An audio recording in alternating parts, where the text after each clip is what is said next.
बातें करेंगे, विदेश के बेटे को थोड़ा सा सीधा करेंगे और तरफ से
असंख्यात भवों का पुण्य एक साथ उदय में आता है, तब जाकर के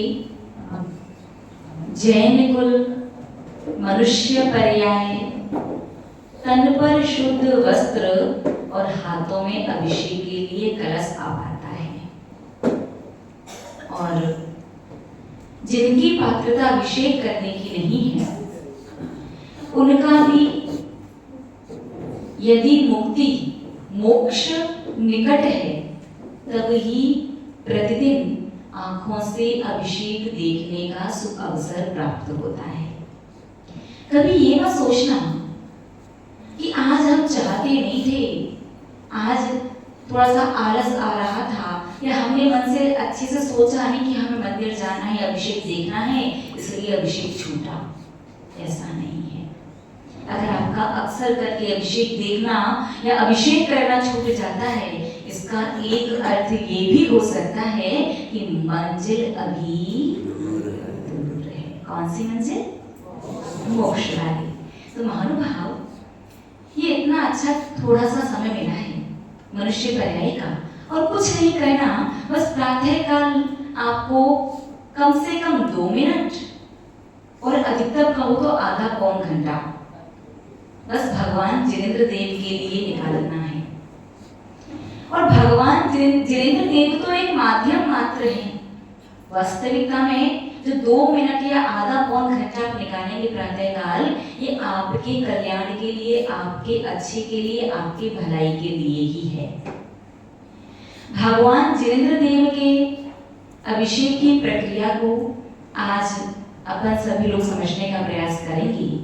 कुछ प्रश्नों के माध्यम से समझेंगे। जैसे पहला प्रश्न कि अभिषेक का पुण्य या अभिषेक की क्रिया कहाँ से प्रारंभ होती है? सामान्यतया तो यही देखने में आता है मंगलाष्टक से प्रारंभ होती है। नहीं, अभिषेक की क्रिया और अभिषेक का पुण्य कुएं से जल भरने से प्रारंभ हो जाता है। अभिषेक की क्रिया भी जल भरने से और पुण्य भी जल भरने से प्रारंभ हो जाता है। जब कुएं से खींच करके पानी को छान करके भरा जाता है, तब से अभिषेक वाला पुण्य आपकी सत्ता में आना शुरू हो जाता है। अभिषेक का जल प्रश्न है हमारा आप सभी लोगों से, श्राविकाओं से भी है, भले ही आप लोग अभिषेक नहीं करते, ये उत्तर आपको पता होना चाहिए। और श्रावकों से भी है कि जिस जल से भगवान का अभिषेक किया जाता है वो जल गर्म होना आवश्यक है या कच्चे पानी से भी अभिषेक कर सकते हैं? सिर्फ छने पानी से भी अभिषेक किया जा सकता है? प्रासुक वर्ड तो आपने पकड़ लिया, प्रासुक, लेकिन प्रासुक मतलब क्या? प्रासुक मतलब गर्म किया हुआ। फिर अचित्त का मतलब क्या होता है? अचित्त मतलब ज्यादा गर्म कर दो, प्रासुक मतलब कम गर्म कर नहीं। स्वाध्याय प्रेमी श्राविकों के हाथ तो दिखाई दे रही है, ताकि आप लोग छना हुआ तो फिर गर्म क्यों करते हैं? समझिएगा, दो शब्द हैं, एक प्रासुक एक अचित्त, दोनों की परिभाषाओं में अंतर है। प्राणी रहित वस्तु प्रासुक है और प्राण रहित वस्तु अचित्त। परिभाषा याद रखिए, रिपीट, प्राणी रहित वस्तु प्रासुक होती है और प्राण रहित वस्तु अचित्त। प्राणी रहित यानी विकलत्र जीव रहित और सम्मोषण पंचेंद्रिय जीव रहित, त्रस जीव रहित, ये प्राण, क्योंकि जिनके अंदर 7 धातु उपधातुएं वगैरह पाई जाती हैं, जिसकी वजह से उनका मृत शरीर मांस संज्ञा को प्राप्त होता है, वो प्राणी। यद्यपि एक इंद्रिय को भी प्राण की अपेक्षा प्राणी कह दिया जाता है, लेकिन एक इंद्रिय को मुख्यतया जब भी प्रासुक और अचित्त की परिभाषा आएगी तो छना हुआ पानी की परिभाषा क्या बनेगी? प्रासुक की परिभाषा प्राणी रहित, यानी 2 इंद्रिय से लेकर के पंचेंद्रिय जीव रहित जल। लेकिन एक इंद्रिय, जल स्वयं जीव है, एक इंद्रिय जीव तो अभी भी बाकी है, वो चीज हो गई प्रासुक। और गर्म करने पर अब उसमें जल जीव भी नहीं बचा, वो वस्तु हो जाती है अचित्त। अंतर समझ में आया कि नहीं आया? प्रासुक मतलब प्राणी रहित, 2 इंद्रिय से पंचेंद्रिय रहित, और अचित्त मतलब एक इंद्रिय जीव भी उसके अंदर ना हो। बात समझ में? थोड़ा सा मुश्किल है आज के विषय समझने का प्रयास करना। अभिषेक के जल के लिए किस शब्द का प्रयोग किया जाता है? प्रासुक जल का। दैट मीन्स आप कुएं से पानी खींच करके छान करके उस जल से अभिषेक कर सकते हो।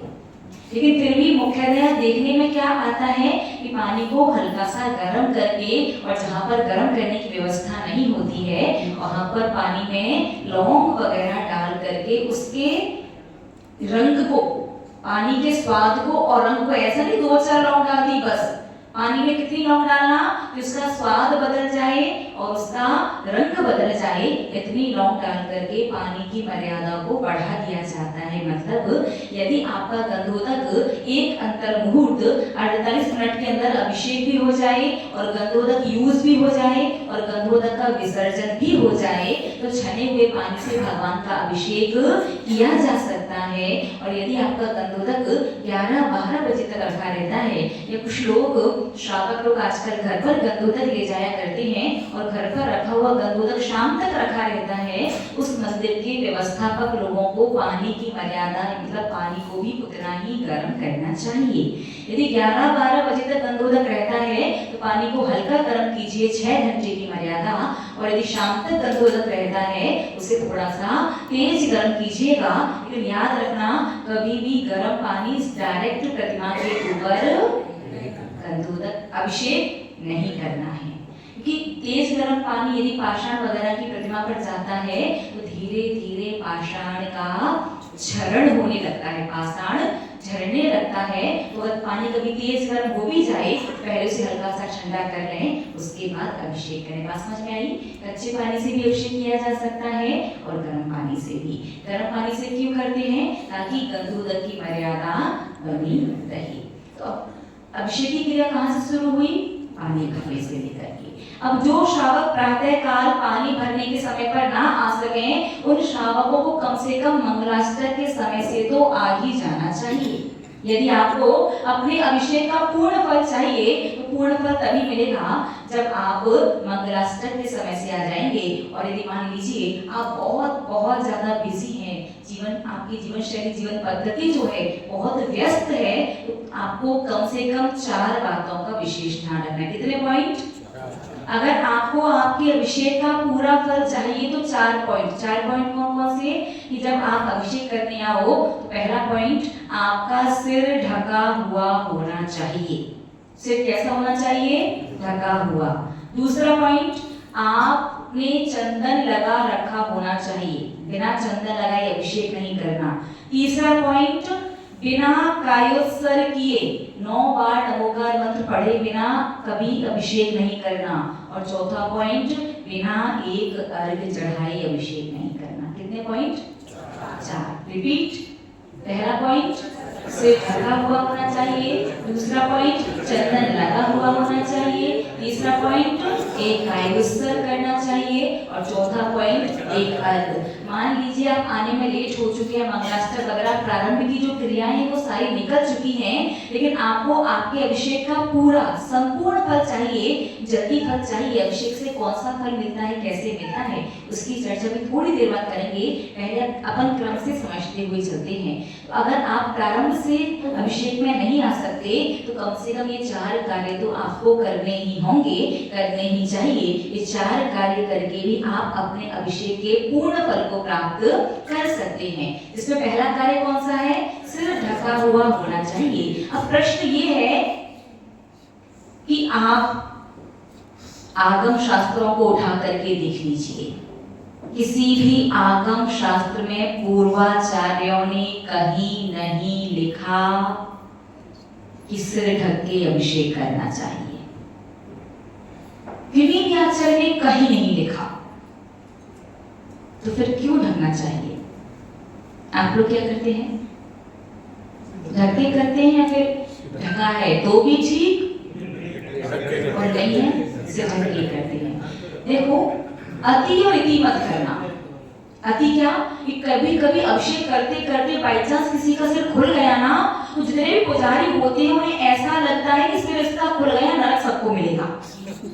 उसका सिर ढाकने से लोग 2-4 लोग ऐसे भागते हैं कि भले ही अभिषेक करते करते कलश श्री जी की प्रतिमा के मस्तक से ढकना चाहिए। तो देखो, बाई चांस कभी धारा करते करते सिर खुल भी गया तो कोई बहुत बड़ा पाप या दोष नहीं हो जाता।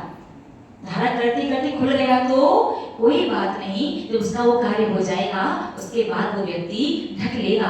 बीच में जाकर के ढकने से, अगर शांति धारा कर रहा है तो झारी और अभिषेक कर रहा है तो कलश अगर श्री जी की प्रतिमा से टकरा गया, धारा टूट गई, यहाँ वहां हो गई, तो थोड़ा बहुत अग्नि का पाप जरूर लग जाएगा।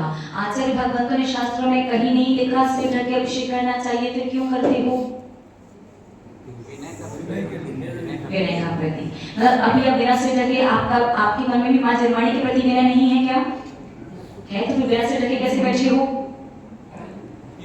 और जब दर्शन करने आते बस उस समय विनय नहीं करती भगवान के प्रति।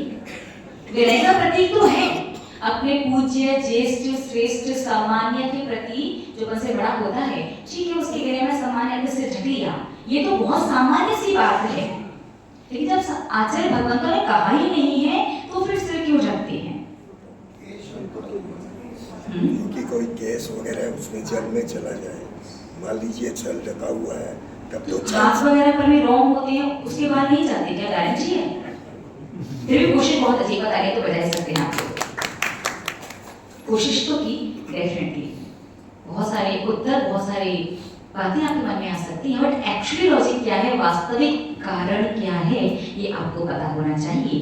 यही हम आपको बताना चाहते हैं कि जनागम में शास्त्रों में कहीं नहीं लिखा कि सिर ढक करके अभिषेक करो।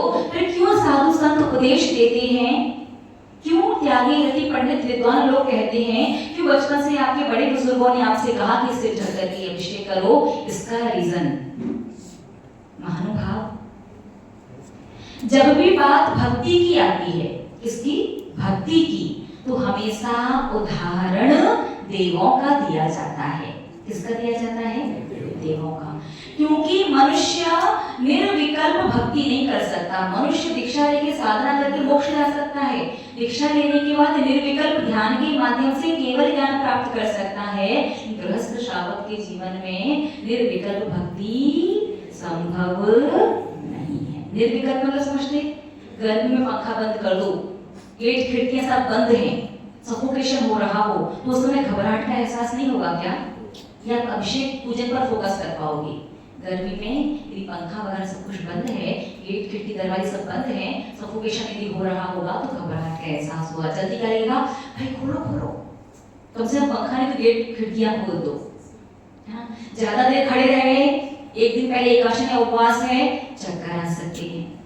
पालुक्षा बहुत ऊंची है, भगवान बहुत ऊपर विराजमान है, शांति धारा थोड़ी सी बड़ी हो जाए तो कलश नीचे आएगा, सो आएगा, कई बार व्यक्ति भी नीचे चक्कर वगैरह कुछ भी पॉसिबल हो जाता है। नीचे बैठ करके पूजन वगैरह कुछ कर रहे हो, बैठे बैठे कभी पैर सो जाता है, झुनझुनी आ जाती है, कभी कमर दर्द करने लगती है, कभी थक जाते हो, कभी अजीब अजीब सा लगने लगता है, कभी भूख लगने लगती है, कभी घर की याद आने लगती है, कभी व्यापार परिवार संसार दिखाई देने लगता है। तो क्या होता है आपका सविकल्प, अरे कितने बज गए, अरे जल्दी जाना है, 2 मिनट बाकी हैं, अभी 15 मिनट और रुक सकते हैं। कितने प्रकार का विकल्प चलता है ना।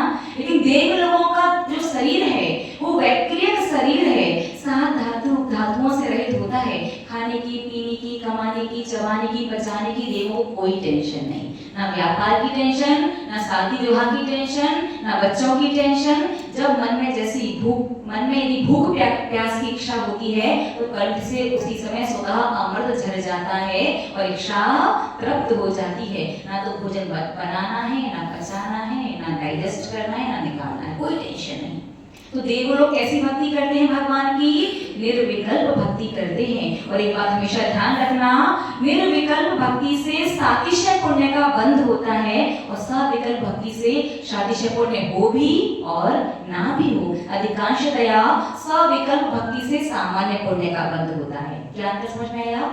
सविकल्प भक्ति से मुख्यतया सामान्य पुण्य का बंध और देव लोगों की निर्विकल्प भक्ति से उन्हें सातिशय पुण्य का बंध होता है। सातिशय पुण्य का अर्थ है जो पुण्य आपको सांसारिक सारी वस्तुएं दिलवाए, बढ़िया राजा का बेटा बनाई, चक्रवर्ती का पद दिलवाए और क्रम से परंपरा से आपको मोक्ष भी ले जाए, वो सातिशय पुण्य होता है। महानुभाव आचार्य भगवंतों ने शास्त्रों में भले ही सिर ढकने के बारे में ना लिखा हो, आचार्य भगवंतों ने मुकुट लगा करके अभिषेक करने के लिए अवश्य लिखा है शास्त्रों में। अब हर व्यक्ति, हर श्रावक मुकुट नहीं लगा सकता, तो जब भी आप अभिषेक वगैरह करने जाते हैं तो मुख्य रूप से आप अपने सिर को कपड़े से ढक लेते हो। उस सिर को अभिषेक के समय कपड़े से ढकना मुकुट लगाने का प्रतीक है कि हे भगवान जिनेंद्र देव, अब मैं देव बन करके आपके अभिषेक वगैरह की क्रिया को संपन्न करूंगा। आप देव बने नहीं हो, लेकिन सिर कपड़े से ढकने मात्र से अब आपका सामान्य पुण्य सातिशय पुण्य में कन्वर्ट हो जाता है। अर्थात मान लीजिए अगर बिना सिर ढके अभिषेक किया है, सामान्य पुण्य आपने बांधा, 1 किलो सामान्य पुण्य का अर्थ है 1 किलो पीतल, और वही सिर्फ सिर ढक करके किया है और कुछ चेंज नहीं किया, भाव भी वैसे ही है, क्रिया भी वैसे ही कर रहा है, सब कुछ सेम है, लेकिन सिर्फ सिर ढकने मात्र से क्वांटिटी तो 1 ही किलो रहेगी और वो भी पीली धातु ही, लेकिन अब पीतल नहीं सोना। और 1 किलो पीतल और 1 किलो सोने में आप अंतर समझ पा रहे होंगे कि सातिशय और सामान्य पुण्य में तो इससे भी कई गुना ज्यादा अंतर होता है। इसलिए पुरुष वर्ग जब भी अभिषेक करें तो अभिषेक से पूर्व क्या करें? अपने सिर को अच्छे से ढकें। और स्त्री वर्ग जब भी अभिषेक वगैरह देखें तब आप लोगों को भी क्या ध्यान रखना है? अपने सिर को अच्छे से ढकना है। तो पहला पॉइंट समझ में आया, सिर ढकना है। दूसरा पॉइंट चंदन लगाना है, चंदन का तिलक। तिलक कितने प्रकार का होता है? कैसी बात कर रही है माता जी? कई प्रकार का हो जाता है, केसर का हो जाता है, चंदन का हो जाता है, रोली का हो जाता है, हल्दी का हो जाता है। नहीं, मुख्यतया तिलक कितने? 3 प्रकार की। पहला धार्मिक तिलक, दूसरा सामाजिक तिलक और तीसरा सांस्कृतिक तिलक। धार्मिक तिलक, ये जब आप भगवान का अभिषेक पूजन दर्शन की क्रिया करने के लिए आए हो, धार्मिक तिलक हमेशा चंदन का ही लगाया जाता है। कभी भी केसर का तिलक मत लगाना, क्योंकि केसर गर्म होती है और तिलक लगाया जाता है मस्तिष्क पर, आज्ञा चक्र पर, और आज्ञा चक्र पर केसर लगाओगे तो दिमाग गर्म रहेगा, फिर घर जाके गुस्सा ही गुस्सा करते रहोगे, दिन भर कहोगे गुस्सा क्यों मारा है। तो धार्मिक तिलक किस चीज का लगाया जाता है? चंदन का लगाया जाता है। कहाँ लगाया जाता है? आज्ञा चक्र से लगाया जाता है। किससे लगाया जाता है? अनामिका अंगुली से और अंगूठे से लगाया जाता है। अंगूठा मोक्ष का प्रतीक होता है, अनामिका अंगुली संसार का प्रतीक होती है कि हे भगवान जितेंद्र देव, हम चाहे दर्शन करें, हम चाहे अभिषेक करें, हम चाहे मंदिर में बैठ के स्वाध्याय करें, या हम भगवान की पूजन करें, हम जो भी कार्य या क्रिया करेंगे, इसका फल हमें क्या मिले कि हमारा संसार भी अच्छे से चले और हमारा धर्म भी अंतिम श्वास तक पले। धर्म पालना है या नहीं पालना? पालना है ना। तिलक किससे लगाना है? अनामिका अंगुली और अंगूठे से। किस चीज का लगाना है? चंदन का। कहाँ लगाना है? आज्ञा चक्र से होकर के मस्तिष्क पर लगाना है। कैसे लगाओगे? पहले अनामिका अंगुली से बिंदी लगाइए, फिर अंगुष्ठ से उसे इस प्रकार से टीका के रूप में लगाइए। देखिए, पहला जो तिलक है कौन सा? धार्मिक तिलक जो है वो चंदन का ही होना चाहिए, क्योंकि आज्ञा चक्र पर जब आप चंदन लगाते हो तो उससे आपका आज्ञा चक्र एक्टिवेट हो जाता है, आज्ञा चक्र नियंत्रित हो जाता है, आप उसे कंट्रोल कर पाते हैं। कैसे कंट्रोल कर पाते हैं? जिससे आपकी याददाश्त बढ़ती है। आज्ञा चक्र पर चंदन लगाने से याददाश्त बढ़ती है, बुद्धि अच्छी होती है और निर्णय लेने की दृढ़ता। होता है ना कई बार कि राइट टाइम पर राइट डिसीजन नहीं ले पाते, ले भी लिया तो कई बार लगता है कि इसे बेटर ले सकते थे, रिग्रेट होता है ना। और कई बार लगता है कि काश वो मौका बेहतर था, ये मौका उतना बेहतर नहीं है। और कई बार निर्णय ले भी लिया, सही है या नहीं है, करूं या नहीं करूं, कर तो रहा हूं, बाद में दिक्कत हुई तो, बहुत तरह की जो सेल्फ डाउट वगैरह वाली सिचुएशंस जो बनती हैं। तो आज्ञा चक्र पर चंदन का तिलक लगाने से निर्णय लेने की क्षमता बढ़ती है, दृढ़ता आती है, याददाश्त अच्छी होती है और आप बुद्धिमान भी बनते हैं। हमेशा याद रखना, पहला जो धार्मिक तिलक है वो किस चीज का होना चाहिए? चंदन का होना चाहिए। और आज्ञा चक्र से होकर के वो चंदन का तिलक आपको लगाना है। केसर या हल्दी वगैरह का नहीं लगाइएगा। केसर भी गर्म होती है और हल्दी भी गर्म होती है, लगाएंगे तो माथा गर्म रहेगा, फिर पता नहीं किस किस की दिल बनेगा उससे। ठीक है, तो दो चीजें समझ में आई। पहला अभिषेक नहीं तो फिर आधा ठंडा आधा गर्म, ठीक है, कभी कभी गुस्सा कभी कभी शांत। केसर को चंदन से घिसते, चंदन की लकड़ी से घिसते हैं। नहीं तो सिर्फ चंदन को, बाकी जैसे आप स्वास्थ्य वगैरह बनाना है, पानी पर श्रीकार लेखन वगैरह कहना है, या आपको जल चंदन चढ़ाने के लिए चंदन वगैरह बनाना है, पुष्प वगैरह बनाने हैं, उसमें आप केसर को चंदन के मुट्ठी से घिसके, केसर आप बाकी की क्रियाओं में यूज कर सकते हैं, लेकिन तिलक लगाने के लिए सिर्फ नॉर्मल चंदन होना चाहिए, उसमें केसर साथ में नहीं पीसना है। तो आधे टाइम पर दिमाग गर्म, आधा टाइम ठंडा रहा करेगा। तो पहले के लोगों को देखो, उन्हें उतनी गुस्सा नहीं आती थी। आजकल के छोटे छोटे बच्चों से कि बड़े बुजुर्ग सबको जिसको देखो वही गुस्सा करने बैठ जाता है। चौरंगी वाले को सबको गुस्सा आ रहा है। देखो एक्चुअली में क्या है, आप सब लोग इतने अच्छे श्रावक हैं, हमारे सामने नहीं करते और हमारे ऊपर तो कर नहीं कुछ कहना जब हमारे सामने ही नहीं करते, हमारे ऊपर तो करने की बात बहुत दूर की है। बहुत अच्छे श्रावक है, हमारे सामने तो बिल्कुल छोटे मोटे नन्हे मुन्ने नादान भोले भाले से अच्छे वाले बच्चे बनकर के बैठते हैं आप लोग। और ऑब्वियस है कि आप जैसे हमारे सामने और हमारे लिए हैं, वैसे आप सारे लोगों के लिए हो, जरूरी नहीं है। ठीक है, तो वैसे ध्यान रखिएगा, चंदन का तिलक लगाना है। दो चीजें। अब तीसरी चीज कौन सी है? कायोत्सर्ग। अभिषेक से पहले 9 बार नमोकार मंत्र और 1 कलश अभिषेक के बाद अगर आपके पास शांति धारा करने का आधा घंटा रुकने का टाइम नहीं है तो आप 1 कलश अपना अभिषेक करके 9 बार नमोकार मंत्र पढ़ करके 1 अर्घ चढ़ा करके अपने घर चले जाइए। आपकी उतनी क्रिया भी आपको पूरा फल देने वाली हो जाएगी। अब कायोत्सर्ग क्यों आवश्यक है? क्योंकि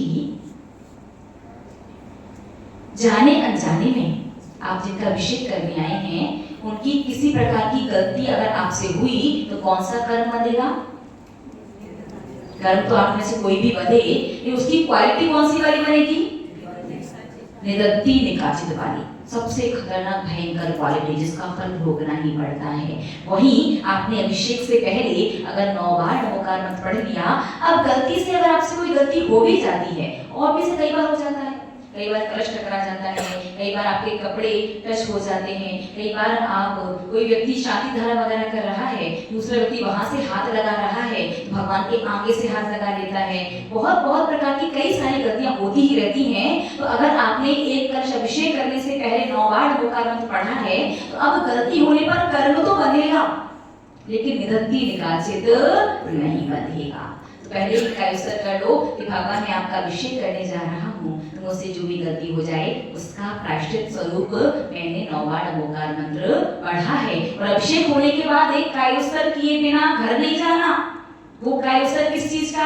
मैंने अभिषेक वगैरह सब कुछ बहुत अच्छे से सारी बातों को ध्यान में रख करके किया है, फिर भी यदि कोई गलती हो गई हो तो मुझे क्षमा करें। पूरी क्रिया के दौरान कोई गलती हो गई हो तो उसका प्रायश्चित स्वरूप अंत में एक कायोस्तर। बात समझ में आ गई? अभिषेक से पहले और अभिषेक के बाद एक कायोस्तर करने मात्र से अगर अनजाने में कोई अवनय अवज्ञा या अपमान हो जाएगा, कोई गलती हो जाएगी, तो आपको अशुभ कर्म तो बंध सकता है, लेकिन निदत्ति निकाचित कर्म नहीं बंधेगा।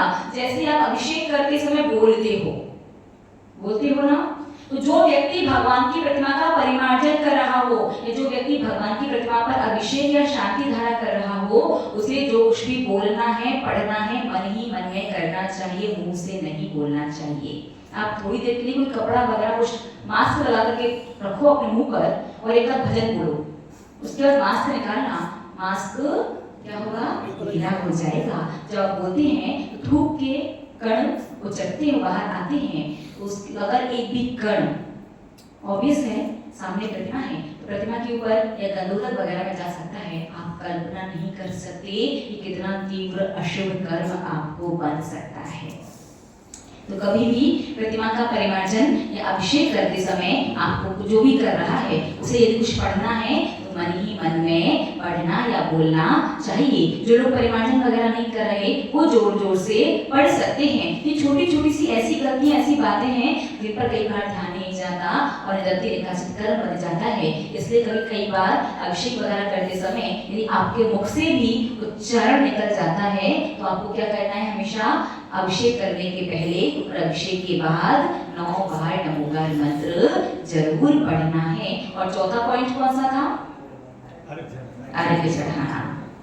चौथा पॉइंट कौन सा है? अर्घ्य चढ़ाने वाला है। अभिषेक से पहले भी अर्घ्य चढ़ाना, और एक कलश आपने अभिषेक कर लिया, उसके बाद यदि आपको निकलना है, जाना है कहीं, समय नहीं है रुकने का, तो एक अर्घ्य चढ़ा करके आप जा सकते हैं। प्रारंभ का जो अर्घ्य है वो चढ़ाने से अगर आप लेट भी आए हो किसी भी परिस्थिति की वजह से, अगर जानबूझ करके लेट हुए हो, ये आधा घंटा कौन खड़ा रहेगा इतनी देर, उससे अच्छा मोबाइल चला लो या थोड़ी देर और सो लो, तो बात अलग है। लेकिन किसी घर बहुत दूर है या आपके पास इतना समय नहीं है कि आधा पौन घंटे रुक सको, या फिर अन्य किसी परिस्थिति की वजह से आप लेट हो गए हैं, तो प्रारंभ में एक अर्घ्य चढ़ाने से आपको मंगलाष्टक से लेकर के अभिषेक के लिए जल भरने से लेकर के जो पुण्य मिलता है वो सारे पुण्य फल की प्राप्ति होती है। और अभिषेक के बाद अर्घ्य चढ़ाना आपके अभिषेक की क्रिया की पूर्णता कहलाती है। अर्थात भगवान चित्रदेव अब मुझे जाना होगा, मैं जा रहा हूँ। सही कर्तव्य अभिषेक करने वाले का क्या है कि जब तक प्रतिमा का परिमार्जन होकर के भगवान जी वापस से वेदी पर ना बैठ जाएं, तब तक अभिषेक करने वाले को घर नहीं जाना चाहिए। लेकिन अब आपको इतना टाइम नहीं है तो आप क्या करेंगे? अंत में एक अर्घ्य चढ़ा करके भगवान से आज्ञा लेकर के जाते हैं, भगवान रुकना तो मुझे तब तक चाहिए कि मैं रुक नहीं सकता, मेरी परिस्थिति है, तो क्षमा करें, अब मैं अपने घर के लिए प्रस्थान करूंगा। तो अभिषेक के बाद एक अर्घ्य चढ़ा करके जाने से भी आपको आपकी क्रिया का आधा अधूरा करने के बाद भी पूर्ण फल प्राप्त होता है। चारों पॉइंट समझ में आ गए? पहले कौन सा अर्घ्य चढ़ाना चाहिए और बाद में? बस यही कि जो भी भगवान पांडुशला पर विराजमान है, अगर नाम पता है तो अच्छी बात है, नाम नहीं पता है, एक से ज्यादा भगवान का परिमार्जन वगैरह अभिषेक वगैरह आपने किया है, इतना बोलो वेदी पर सामने जितने भगवान विराजमान है सबके चरणों में अर्घ्यम निर्वामिति स्वाहा। पहले ऐसा बोल कर चढ़ा लो और अंत में बोलो अभिषेकांते वृषवादि वीरांतेभ्यो अर्घ्यम निर्वामिति स्वाहा। ये 4 पॉइंट जिनके बारे में आज चर्चा की, आज का समय पूर्ण हुआ। अब कल चर्चा करेंगे कि अभिषेक के मायने क्या हैं, अभिषेक देखने का और अभिषेक करने का क्या पुण्य फल मिलता है, और कैसे अभिषेक देखना चाहिए और कैसे अभिषेक करना चाहिए। महानुभाव, एक भगवान जिनेंद्र देव का अभिषेक देखने मात्र से आप लोग ऐसा पुण्य संचित कर सकते हो जिस पुण्य का फल आपके सभी परिवार वालों को मिलेगा। क्या होगा? मतलब सब लोग यदि नहीं आ पाते अभिषेक देखने के लिए, अगर घर का एक मेंबर भी आ गया और जो तरीका है, जिस तरीके से अभिषेक देखा, उसका फल किसे मिलेगा? सारे परिवारजन को। क्या फल मिलेगा? फल ये मिलेगा कि उस परिवार का कोई भी सदस्य किसी भी प्रकार से प्राकृतिक आपदा में मरण को प्राप्त नहीं होगा। समझ में आया?